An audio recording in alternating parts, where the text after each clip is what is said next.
पास मसला पूछने के लिए कुछ लोग आ गए तो 4-5 साल का बच्चा भी था जिसके वालिद ने गुस्से में अपनी बीवी को 3 तलाकें दी थी।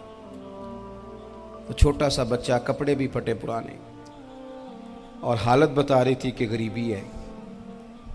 तो जब मैंने मसला बताया कि 3 तलाकें हो गई हैं तो वापस जाने लगे, तो बच्चा मुझसे कहता है, देहाती आदमी, तो कहने लगा, मौलवी साहब मेरी अम्मा ते नानी कहनी असन पूछ के आई आप कि हुण असी लहदा ही रहना है।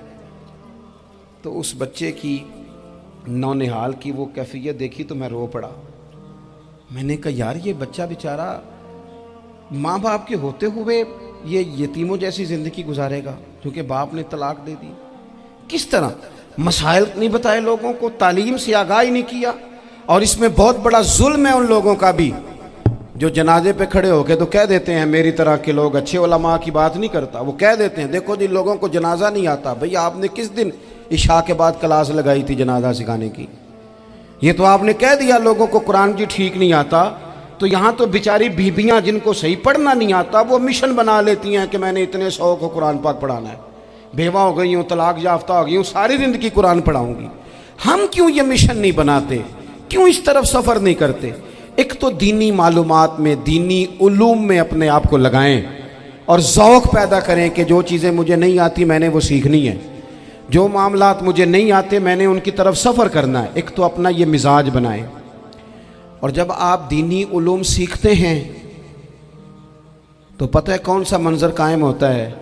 मंज़र वो बनता है कि हज़रत अबू हुरैरा भी दीन सीखा करते थे, हज़रत अब्दुल्ला इब्न उमर भी असहाबे सुफ़ा में रहा करते थे, हज़रत अनस बिन मालिक भी रहा करते थे।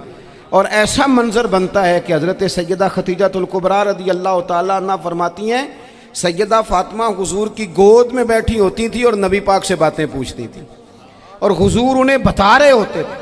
सैयदा आयशा हुज़ूर से दीन की बातें पूछती। चौथा हिस्सा हमारी फ़िक़्ह के उसूल हज़रत फ़ातिमा की, हज़रत आयशा सिद्दीक़ा की मरवियात पर मबनी है।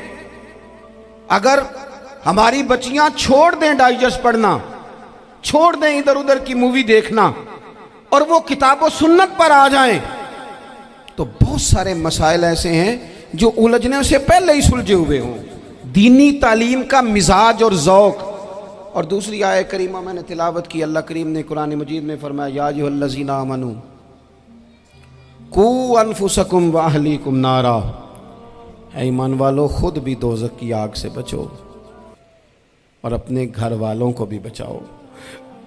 ओ वालिद, वो माँ जो बच्चों को भूख से बचाने के लिए मेहनत करती है, उनको मायूसी से बहुत सारे माँ बाप ऐसे होते हैं जिनके पास कपड़े लेने के पैसे नहीं होते ईद पे।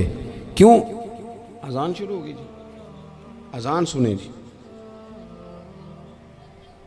अजीज़ भाई, जिस तरह हम अपने बच्चों को देखें, बहुत सारे माँ बाप के पास गुंजाइश नहीं होती, लेकिन इस नीयत से कि बच्चों के दिल टूट जाएंगे, ईद पे कैसे गुजारा करेंगे, मुश्किल से भी कपड़े ख़रीद के देते।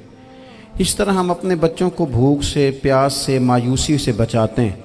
इस तरह हमारे रब ने हमारे ज़िम्मे लगाया है कि तुम अपने बच्चों को कोशिश करो दोज़ख की आग से बचाने की।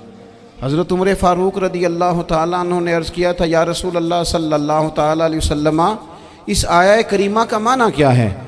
तो महबूब करीम अलैहिस्सलाम ने फरमाया, उमर, जिन चीज़ों का अल्लाह तुम्हें हुक्म देता है तुम अपने घर वालों को उन चीज़ों का हुक्म दो, जिन चीज़ों से रब रसूल तुम्हें मना करते हैं अपने घर वालों को उनसे रोको, अपने घर के अंदर निफाज़े दीन करने की कोशिश करो। मेरे भाई, बहुत ज़्यादा आजमाइश है हमारे घरों में, बेचैनियाँ हैं, इज़्तिराब है, बच्चों में सख्ती है।